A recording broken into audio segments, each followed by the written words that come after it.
Good morning and good afternoon, depending on where you are in the world. So thanks so much for joining us this month for the Eloqua user group. We've got an interesting session today, and hopefully you'll be able to get some ideas and some indication of how lead scoring can help you deliver a more personalized campaign. So today is our third episode in our three-part series so far this year in relation to personalization. So thanks again for making some time to join us. Let's dive in. So my name is Derek Bell. I'm your host for today and the Director of Marketing and Customer Success here at Marketing Cube. And Sean Camello, my colleague and one of our account directors, is assisting as well. So please feel free to use the chat function as we move through today's session. So just some general housekeeping. As you know, we use Zoom to record our webinars. You can access replays on our blog. So please feel free to dig through those and see what you can find. I'm sure you'll find something in there of interest. Feel free to ask questions, of course, as we move through. As I said, the questions are open, so everybody can see those. The idea being you can upvote them. If you'd like to ask something a little more privately, please use the chat function in order to do that. So what's on the plan? What's on the agenda for today? So we have one question that's been submitted, so we'll get to that for you here shortly. And then our three key topics for today are looking at understanding co-dynamic lead scoring and how that helps you from an engagement point of view or understanding engagement. Then looking at key engagement from an account retention point of view. So we'll explore that and how that can help. And account engagement within Eloqua as well. So all in the context of lead scoring and all in the context of increasing engagement, but personalizing that engagement as we go through. We don't have specifics yet on the release that is due in May, but we do have a little bit of insight, so I'll share that with you. And then, of course, Q&A. But as I said, please, Q&A throughout the session. Please feel free to ask any questions as we move through today's session. Let's go into our first question. So we had one question submitted this month from Laurie in the US. And Laurie asks, I can't find a report in Eloqua that shows how many leads were sent to CRM and by which program or campaign.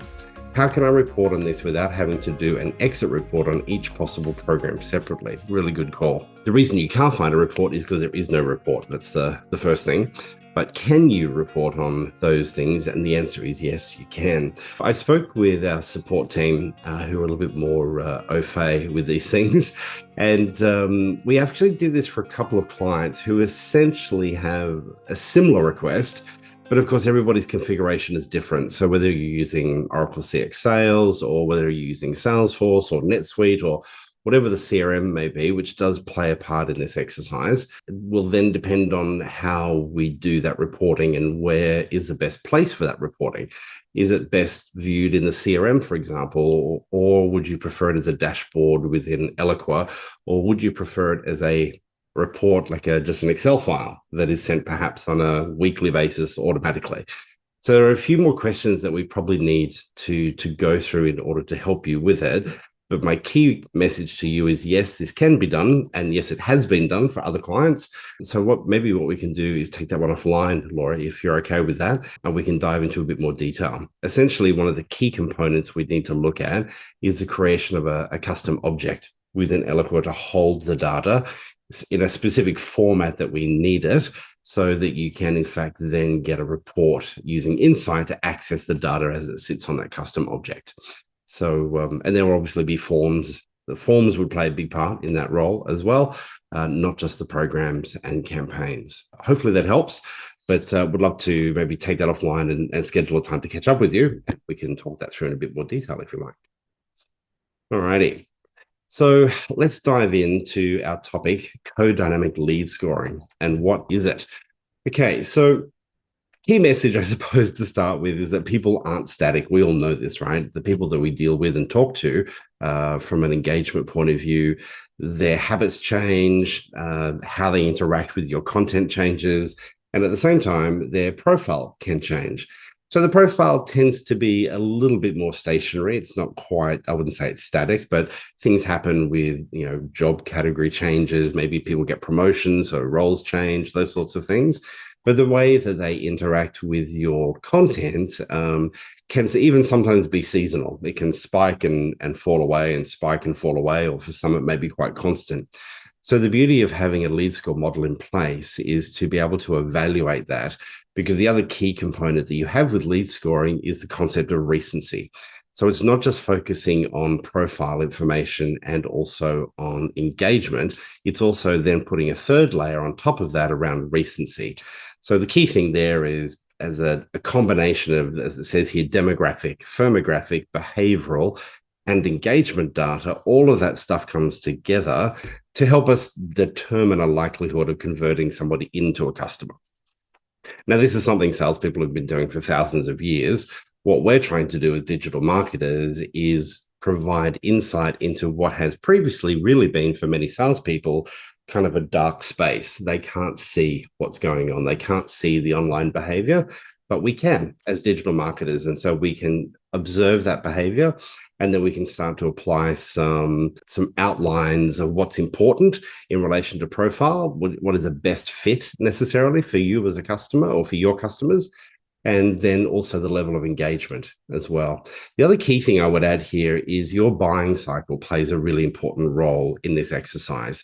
So, for example, you might be chatting with the family on the weekend and decide that as you're heading into summer, it might be time to buy a new barbecue. So you do a little bit of research online on Friday night, Saturday, maybe you go to a couple of stores. By Saturday night, you found somewhere online and it's delivered on Sunday. Okay, so it's sort of like a 72-hour buying period, if that. Okay. Now, many of you, as I look down who's on the call today, obviously your buying cycle and what it is you're selling, your products and services, typically have a much longer buying cycle than that. So understanding that typical period of a buying cycle, and is it weeks, months, or even years in some cases, is really important as well. And that's where that recency piece comes into your lead score model. So I should also point out that today's session is not about helping you understand how to build a lead score model. Today, to a degree, we're assuming that you have a lead score in place, and we're going to use that lead score model for more than simply delivering marketing qualified leads to the sales team. And we're going to share with you some ways you can use that lead score model from a segmentation point of view on your campaign canvas. And there are a few different ways you can use it to help. So let's have a look at what it isn't. Okay, this is just so we're super clear on what lead scoring is not.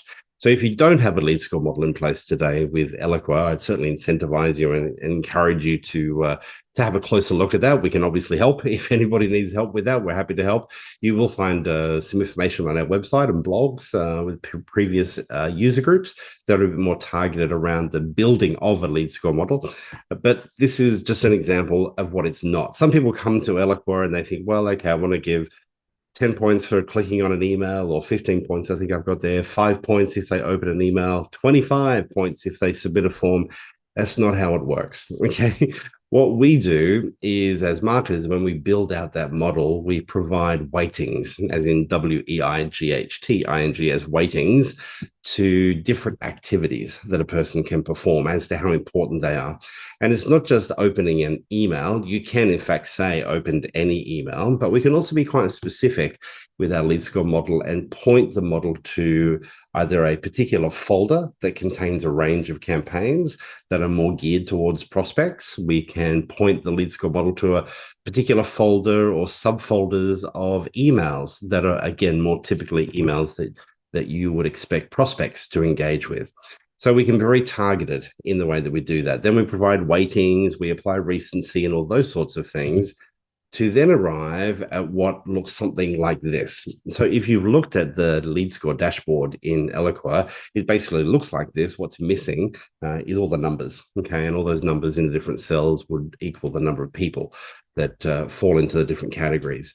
But the objective that you have as marketers is to take your least engaged and least fit of a profile, that'll be D4 in this example, and our goal is to then move them up to being an A1. Now, not everybody's obviously going to become an A1, but that's okay. Generally speaking, from an Eloqua point of view, most Eloqua customers will look at a marketing qualified lead to be something like an A1 to B12, so that top left-hand quadrant that you can see there on the screen. There are different ways you can do and manage that, and some people will in fact take their entire Eloqua database, and as soon as an individual submits a form, send them straight through to the CRM as an example. That's one way to do it. Some will keep those people in Eloqua for a period of time until their lead score actually meets a certain threshold, and that threshold may be a B2. So as soon as somebody is a B2, you then push them straight into the CRM as a marketing qualified lead. Then obviously we hand it over to our colleagues in sales. Hopefully they are able to progress that particular feature. If not, hopefully we can get some feedback from them as well. We'll talk a bit more about that here in a moment as well. A couple of different ways that you can manage to do that. But fundamentally, the concept of the co-dynamic, the co being the profile and engagement, so the implicit behavior and the explicit behavior. So the reason for implicit is that by being able to understand the different pages of your website, for example, that a person is looking at, you can imply by the types of pages that they're looking at, you potentially can imply what it is they're actually interested in. So if they've spent a lot of time looking at product A, but have looked very little at product B and absolutely nothing with product C, then you could use your Eloqua page tagging to be a little smarter about that process and tailor future communications for those particular people. And of course, we can also put into our lead score model the different pages on your website that you feel are of greater influence or greater power, have the best conversion rates, those sorts of things, those pages that are far more important to you. To give you an example, here in Australia, we have a telecommunications company called Telstra, which is kind of a bit like the AT&T within the US market, sort of the big ex-government telco provider. Many years ago, they've used Eloqua in various departments within the business, but many years ago, as a client of ours, actually, they bought Eloqua for a very specific purpose, and it was for their business and government department. And that department focused on sort of, I think it was their top 20 or 25 accounts plus government. And what they were really looking at was pages that particular individuals, typically CFOs, financial people, procurement people, etc., were looking at on the website.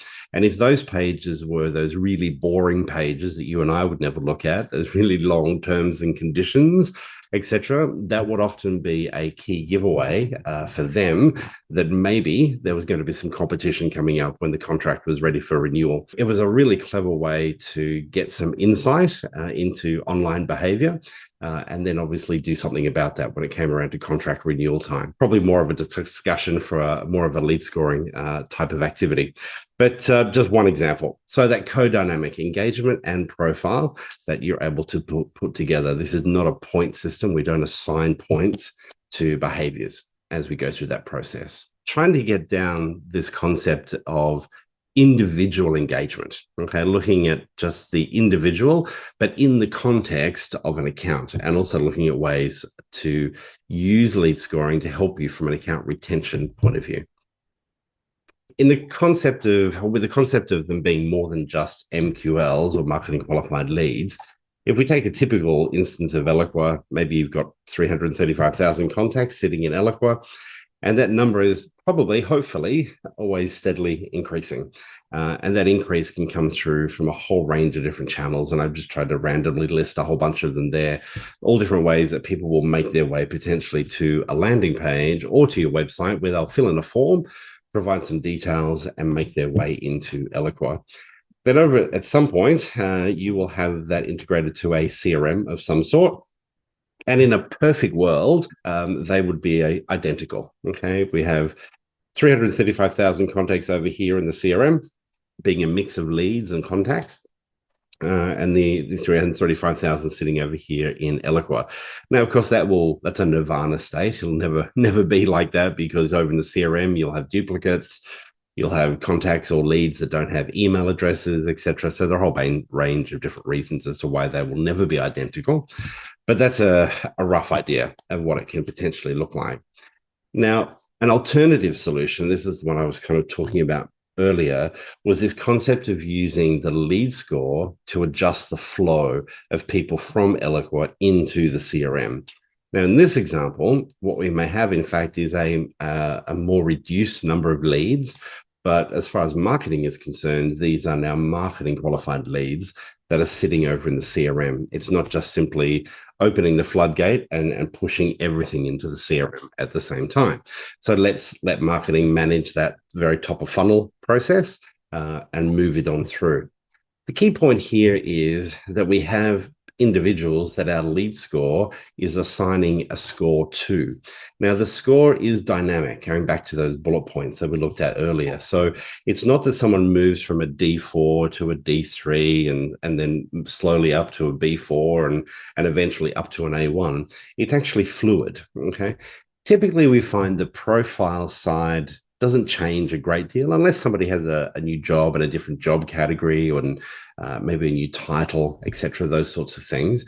But that individual, typically their profile remains reasonably static. All that's missing sometimes is just added information. And maybe as you get more information, then their score will increase. But the individual's role usually doesn't change a great deal. However, the engagement does. And so that engagement is your 1, 2, 3, 4. Okay. And so the higher the number, or actually, in fact, the lower the number. So a 1 is the A1 is your highly qualified, right down to a D4 being your least qualified. Now we can access using segmentation, and we can also use shed filters on the campaign canvas to identify particular groups and to use those scores to bring those people to the surface. Let's have a look at that in a bit more detail. So one of the other benefits of this whole process is it really does give sales a way to prioritize the leads that they should be working with or engaging with. So as I said, we can either open the floodgates and have everything go straight through, or you can apply this filter to then drip feed through at a certain rate the leads that you want, the marketing qualified leads that you want sales to work with. The key thing that we would also encourage you to think about here, and this is easily achieved, by the way, certainly with most CRM platforms, is to disclose the Eloqua lead score as a value into the CRM. So when I'm looking at a lead or a contact as a CRM user, in amongst all of the information that I see on my screen, what I can also see is an Eloqua lead score. Now, you're probably going to have to do a little bit of training to help people figure out, well, what on earth is an A1 and what on earth is a D4? You can do some magic there. There are some ways you can actually present that information that is a little bit more fun. I had one client years ago who took the lead score matrix and converted them to hot tamales. And so they literally had little icons of, I think 5 hot tamales was their maximum. So if it was an A1, it was 5 hot tamales, literally, as these cute little icons sitting in the CRM platform. And so in their business, it was all about hot tamales. It's either not a very hot tamale or it's a really hot tamale. So it was kind of a fun way to represent it. So the critical step for you as marketers, though, is to also provide some sort of a feedback loop. Now, this is reasonably easily achieved as well. So at some point, should a lead be rejected by the CRM user, it would be so much value. There is so much value to marketing to have some sort of a reason assigned as to why that's the case. Having a free text box is the worst possible solution, and providing the sales team with a single select pick list is a much better solution. And what that does is enable you to then do some reporting and start to get an idea on some of the trends that develop potentially in some of the lost or rejected leads. That same logic could also be applied at the opportunity level as well. So even when an opportunity is potentially closed lost, having some sort of a reason code assigned to it that is visible to marketing so that you can obviously use that information to refine your lead score model, but also potentially look at campaigns that could come out of the back end of that information that might prove helpful from a lead nurture campaign or other campaigns that you may want to drop people into. Helping the sales team is a good byproduct of your lead score and how we can play with that. The engagement score. Now, this is the part that becomes really interesting. So what I see often is clients will talk about a lead score and an engagement score as kind of two separate things. Because at the account level, a business entity doesn't engage with you. They don't open emails. They don't click. They're not even they're an entity, right? It's just an Inc., right? It's a business. But there are people contained within that business who do the engaging. There are a couple of ways that Eloqua can help you with this, and I'll share one with you here in a bit more detail in a moment. But we take the lead score if we want to create an engagement score. And so we do this at Marketing Cube. So we have two lead score models fundamentally that we use. One is a very traditional lead score, and that lead score is very much focused around what we call in our database prospects. And it's very much geared to the campaigns that prospects would participate in, etc., and gives them a score as you would expect. When it comes to customers, though, as far as customers are concerned, really the whole objective of talking to prospects, hopefully at some point, is to convert them to becoming a customer. So do we need a lead score? Well, we can still use the lead score to help us, but the focus of the score is actually the engagement side of the fence. So we use all of the same sort of tools from a profile point of view to really identify and drill in just on customers, but it's the engagement side of things that can be really, really helpful. So imagine, if you will, you're able to look at a range of contacts sitting within an individual client. And we were looking just the other day, we have a range of clients of all different sizes, but one of the bigger clients we have has about 104. We have about 140 contacts sitting within that particular organization within the marketing team. And so that's a decent size. And so what we're able to do there is we can look at that group collectively. And this can happen in the CRM, by the way. And this is where we look at it, is in the CRM platform. And we can see the lead score sitting against each of those individuals. And so what we're then able to do is look at that list and go, well, there's some really senior people there. As we look at the profile side of things, they're all kind of an A. They're an A or maybe a B, so that makes sense because they're all customers. But it's the 1, 2, 3, 4, that engagement side, that we're probably more interested in.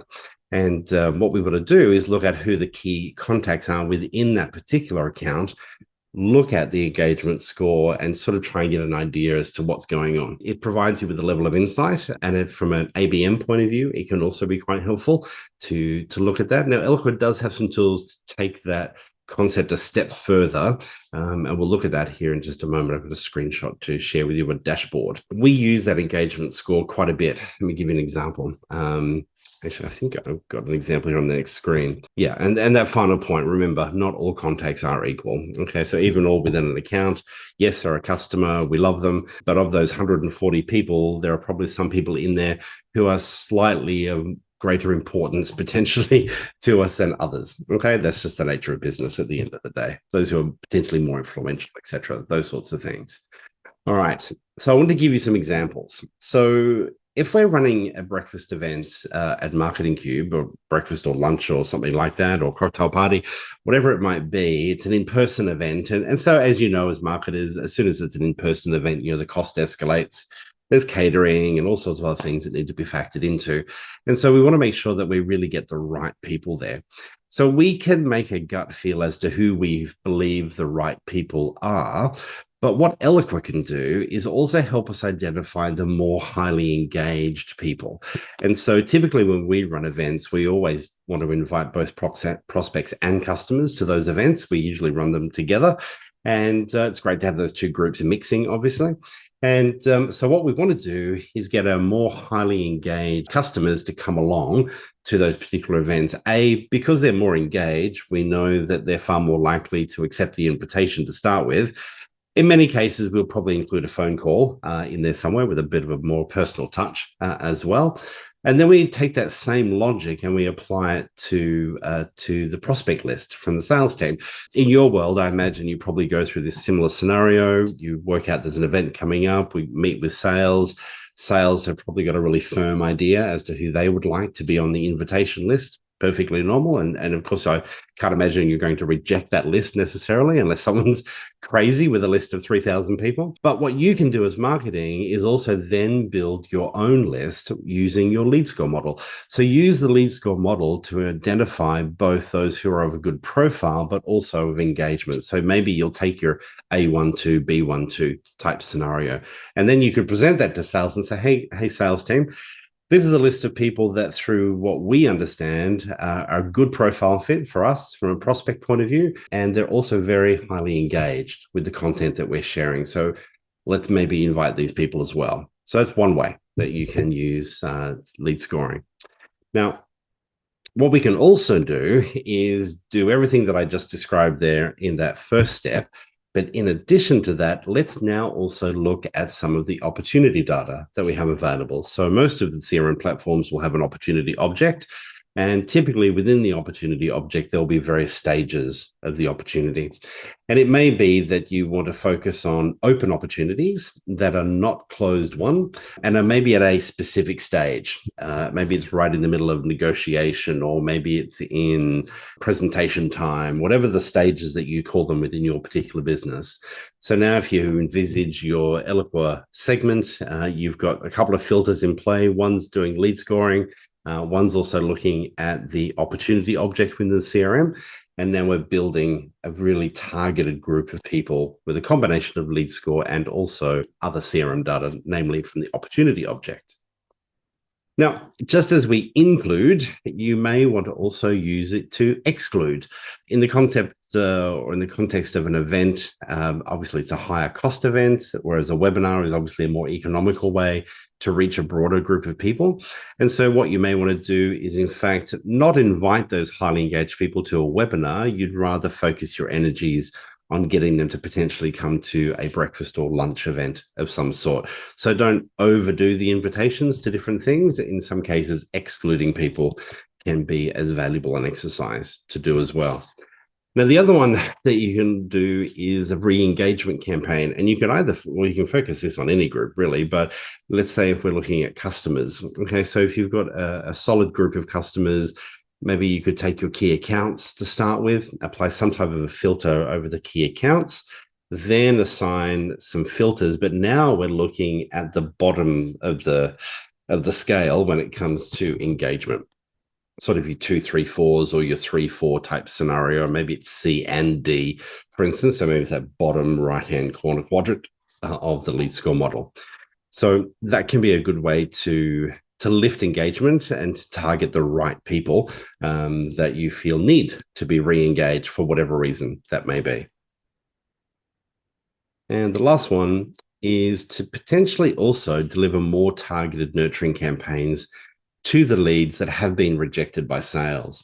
So once you get to a point where you're able to see those rejected leads within Eloqua, and you should definitely be able to access that information if your integration is in play, with those reason codes that you hopefully are able to capture, maybe you have specific campaigns. So one example we did for a client a couple of years ago, their sales cycle was an annuity. So it was every 12 months type of exercise. And so one of the key pieces of data that they would capture was an individual, the company's contract renewal date. So even if they went into the sales cycle and they didn't get a chance to sell anything, what they would endeavor to do, sort of number one priority if they weren't going to get the business, was to at least get the contract renewal date. So that would mean that they could then kick off some sort of a nurturing campaign sort of 3 months before the next contract renewal date. So let marketing sort of slowly sort of open the door, and then they would all have diary notes set as good salespeople to sort of pick up the phone and make contact. And so here's our next chance. It's now 12 months later. How are things with your existing provider? Would you like to make some changes? Well, I'm sure we can do you a good deal type of scenario. So there you've got sort of sales and marketing working sort of hand in glove on that one. Alrighty, so I'm sure you've seen this screen clearly a million times if you've built segments in Eloqua. And the compare lead score, you may or may not have noticed it or may not use it, but that's it right there in front of you. So what you're able to do here is assign that concept of, so in this particular example, what we're looking at is a more highly engaged audience, both from a profile fit and an engagement point of view. So your A12 and B12 group. And then that drop-down list you can see there, you select the scoring model. So depending on how many active models you have for different reasons, then you can activate the or access the relevant lead score model. It's really that simple. And so then, as you would know, on the left-hand side, you can include or exclude depending on what the objective is of the segment that you're building and working through. So the account engagement side of things within Eloqua. Now, I should preface this by saying that what you've got here is this is an add-on for Eloqua. So this is not in the base product. So whether it's basic, standard, or enterprise, this is in fact an add-on that can be done. And what it does, it adds a few different features for you, one of which is to actually build out an account score. So not a lead score, because a lead score is relating to an individual, a human that's there, that is interacting with you. What the account-based marketing add-on feature does is give you an account engagement score, which basically is a roll-up of all of the scores and all of the engagement of the individuals that sit within that one particular account. So it gives you two things: an account engagement score, which obviously can provide you with a range of levels of insight, certainly from an ABM point of view. It's quite helpful. Then also it gives you an account engagement dashboard. And I've got one of those here to show you here in just a minute. In order to gain access to this, you'd obviously need to talk with your Oracle account representative to look at getting pricing and understanding what this looks like. Is it insightful? Yeah, look, I think it is. Okay. Does everybody need it? No, not everybody needs it. I mean, an example perhaps of, in the higher education space, for example, possibly not. In the higher education space, you're largely talking to individuals, humans who are looking to develop their education, whether they be high school students graduating and coming into university, or adults like you and I who are looking to do some study outside of work to further our own education for whatever that may be. But most universities and organizations of higher learning would be looking at individuals versus accounts. Now, I may be wrong. If there's any universities on the line today, and this, I may be wrong, but that would be my gut feel.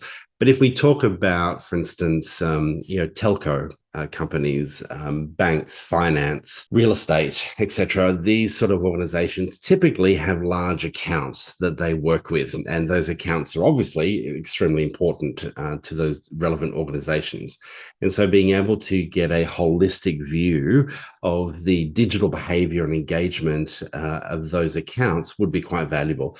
So in this particular example, you can see the company here is Big Computers, very original name there that Oracle have used in their example. So the first one is there's an overall engagement score of 28 out of a possible 100. And that's how this model works. So it goes from 0 to 100. Again, it's not static. It doesn't just sort of go 28, 29, 30.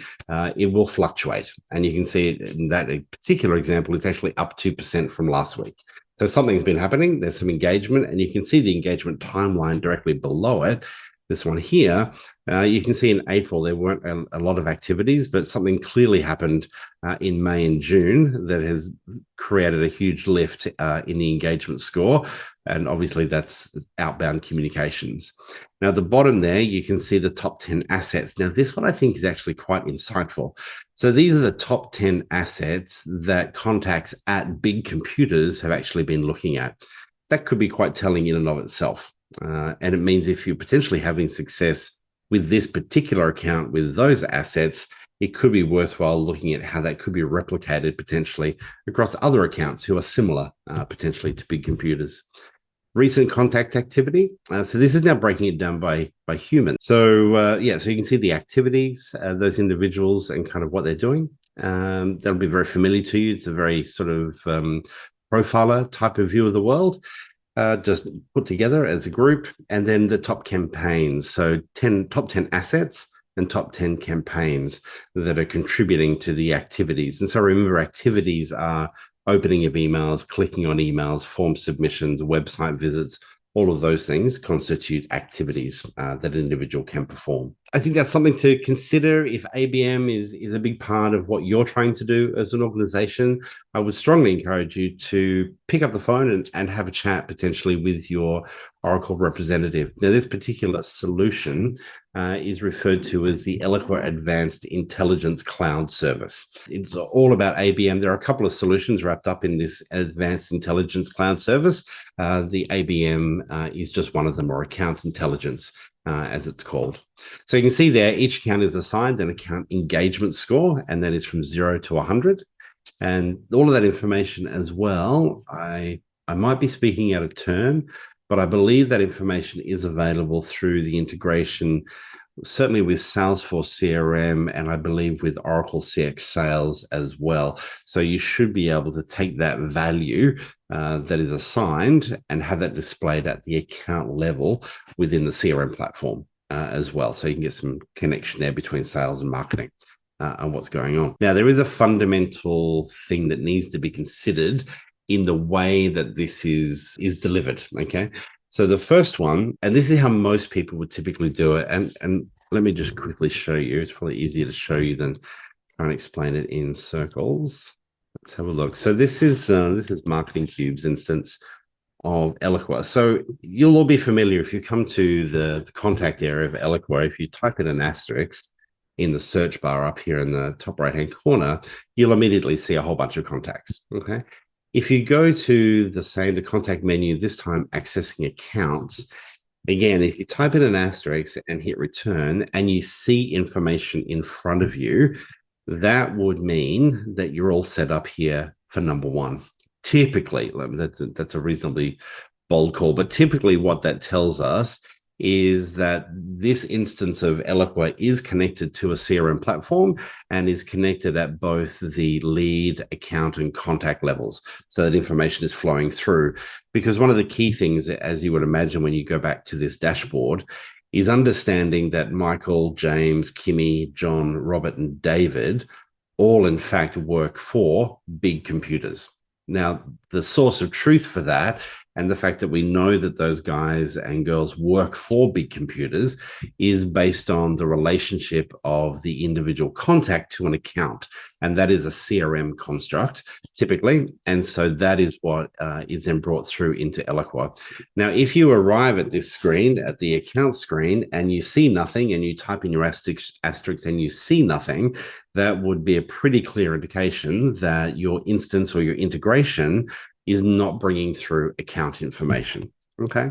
So it doesn't mean it can't be useful. It just means it's not going to potentially deliver the same amount of value. Now, a salesperson will never tell you that, but I'll tell you that. It just otherwise makes it a bit cumbersome. That's option number 2 is the one I'm referring to. It just makes it a little bit more cumbersome to try and group all of those humans to a single account. It's just what a CRM does natively and so beautifully. That's why Eloqua just mirrors that information coming in to make your life easy from a segmentation point of view, and certainly from an ABM point of view as you're building out your different audiences. Okay. Well, we're rocketing through here, guys, without any questions. I had a lot more questions from the Australian audience, so please feel free to ask questions. Okay, what is new and what's coming? So the next release of Eloqua is due in May.